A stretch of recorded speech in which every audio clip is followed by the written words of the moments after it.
Jumpa lagi. Sekarang kita akan menggunakan sebagian dari apa yang telah kita pelajari tentang usaha, energi, dan kekalahan energi dan mengaplikasikannya pada sebuah contoh mesin sederhana. Kini kita akan mempelajari tentang keuntungan mekanis. Saya telah gambarkan sebuah pengungkit di sini. Mungkin kamu sudah tahu mengenai pengungkit sederhana sebelumnya. Mereka seperti permainan juga jukit yang sering kita mainkan, di mana pengungkit ini bertumpu pada titik ungkit ini. Nah, pada contoh ini, anggaplah ini adalah sebuah papan panjang yang di salah satu ujungnya ada beban 10 Newton. Yang akan kita cari tahu adalah berapakah gaya yang harus saya berikan di sini hanya untuk menjaga pengungkit ini tetap seimbang, karena beban yang ini selalu mendorong ke bawah. Secara alami, maka pengungkit ini akan berputar ke arah jarum jam. Yang ingin saya cari adalah berapa gaya yang harus saya berikan untuk menjaga pengungkit ini seimbang atau bahkan memutar pengungkit ini berlawanan jarum jam. Jadi saat saya memutar pengungkit berlawanan jarum jam, maka saya menekan ke bawah sisi ini dan akan mengangkat beban 10 Newton ini.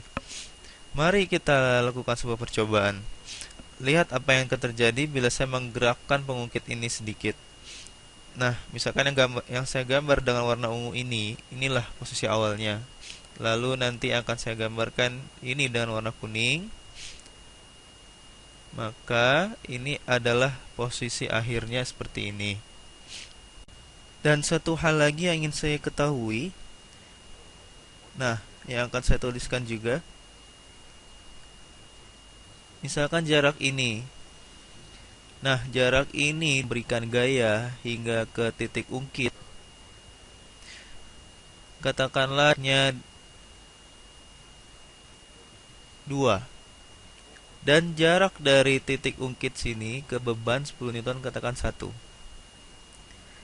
Nah, bisa katakan 2 meter ataupun 1 meter, padahal bisa saja 2 kilo ataupun 1 kilo. Nah, saya lakukan dengan menekan sejumlah gaya, maka saya akan memutarnya dengan sudut theta. Nah, di seberangnya juga theta. Pertanyaan saya untuk kamu, kita sedikit akan gunakan kemampuan trigonometri kita adalah seberapa besar objek ini naik. Berapa besar jarak ini? Nah, berapakah jarak ini secara vertikal? Dan juga berapa jarak yang harus saya berikan gaya ke bawah sini pada jarak ini supaya beban ini terangkat sebesar ini. Mari kita cari tahu keduanya. Nah, bagaimana dengan jarak kenaikan ini kita mengetahuinya? Kita punya theta dan jarak kenaikan ini berseberangan dengan theta. Dan ini yang bersebelahan dengan theta adalah 1 meter. Dalam bahasa Inggris, toa untuk mempermudah pengingat, opposite versus adjacent. Opposite berseberangan, adjacent bersebelahan, berarti T, toa, tangen. Nah, tangen dari theta berarti sama dengan jarak kenaikan ini yang akan kita sebut dengan dw. Jadi dw per 1, itulah tangen theta. Pada sisi yang ini kita juga punya theta. Mari kita sebut jarak ini dengan df. Nah, df berseberangan dengan theta, sedangkan 2 meter ini bersebelahan dengan theta. Jadi kita juga punya tangen dari theta adalah jarak dari gaya atau df dibagi 2. Nah, ini yang menarik. Kedua persamaan ini sama dengan tangen theta. Jadi persamaan ini sama dengan persamaan yang ini. Mari saya tuliskan. df atau jarak dari gaya ini dibagi 2 sama dengan dw atau jarak dari beban ini dw dibagi 1. Atau bisa kita simpulkan bahwa jarak dari gaya sama dengan 2 kali jarak dari beban. Nah, dari persamaan yang sudah kita dapat mencari tahu berapa besarnya F. Bagaimana caranya? Saat saya memberikan sebuah gaya di sini pada sebuah jarak, maka saya telah memberikan energi pada pengungkit ini. Saya melakukan usaha, di mana dari pengungkit tersebut mentransfer energi ke blok beban ini. Pengungkit melakukan usaha pada blok beban dengan mengangkatnya.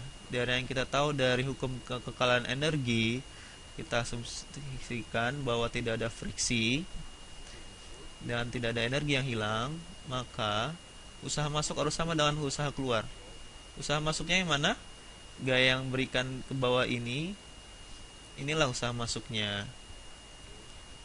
Gaya dikali df atau jarak dari gaya. Nah, harus sama dengan usaha keluar. Usaha keluarnya yang mana? Adalah gaya yang diberikan oleh beban ini ke bawah.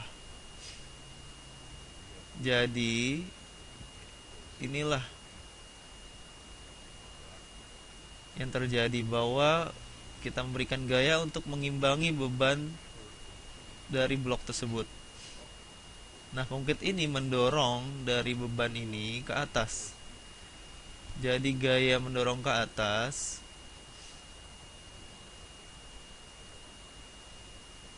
sebesar 10 Newton. Itulah gaya yang diberikan ke atas pada jarak berapa? Atau jarak dw. Jadi 10 dikali dw. Dari persamaan sebelumnya sudah kita dapat bahwa df sama dengan 2 kali dw. Jadi kita bisa tulis ulang, F dengan mengganti df dikali 2 dw sama dengan 10 dikali dw. Maka kita dapatkan F sama dengan 10 dw dibagi 2 dw. Kita dapat 5 Newton.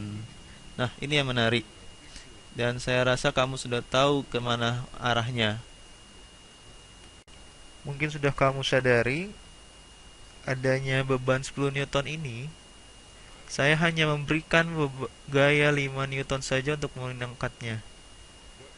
Tapi pada saat yang bersamaan, saya harus mendorong lebih jauh 2 kali lipat.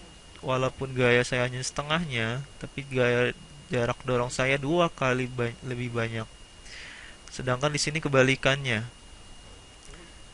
Gayanya 2 kali lipat, tapi jarak angkatnya hanya setengahnya. Apa yang terjadi adalah saya memperbesar berkali lipat gaya saya. Karena saya memberi gaya 5 Newton, tapi mendapat gaya keluar 10 Newton. Walaupun bergerak lebih sedikit. Inilah yang disebut keuntungan mekanis. Jika saya memiliki gaya masuk 5 Newton, maka saya akan mendapatkan output 10 Newton. Maka keuntungan mekanisnya adalah 2. Jadi keuntungan mekanis itu adalah gaya keluar dibagi gaya masuk. Dan satu lagi, bahwa yang telah kamu sadari juga bahwa keuntungan mekanis sama dengan hasil bagi dari jarak ini dengan jarak ini. Dan kita tahu itu dari persamaan tangan yang sudah kita kerjakan. Secara umum, kita tahu jarak ini bertambah proporsional dengan jarak ini.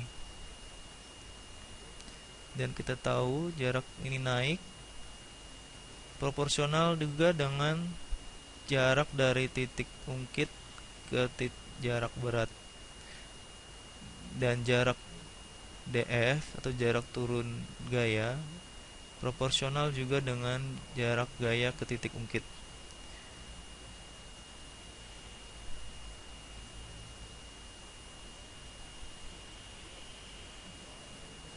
Jika saya Nah, ini adalah beberapa latihan sedikit yang ingin saya tunjukkan.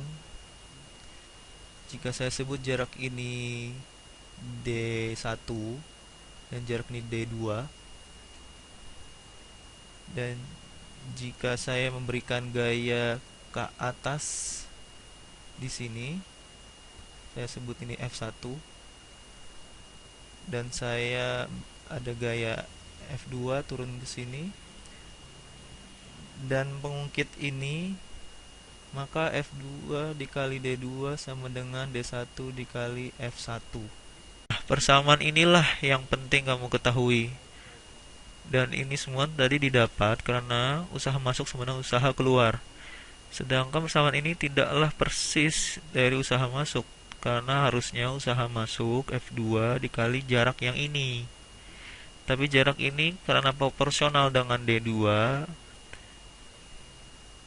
Nah, inilah yang kita sebut dengan momen, yang akan kita bahas nanti di video berikutnya, di mana ada beberapa soal yang akan saya jelaskan. Saya akan gunakan persamaan ini untuk menyelesaikannya. Sekian, terima kasih.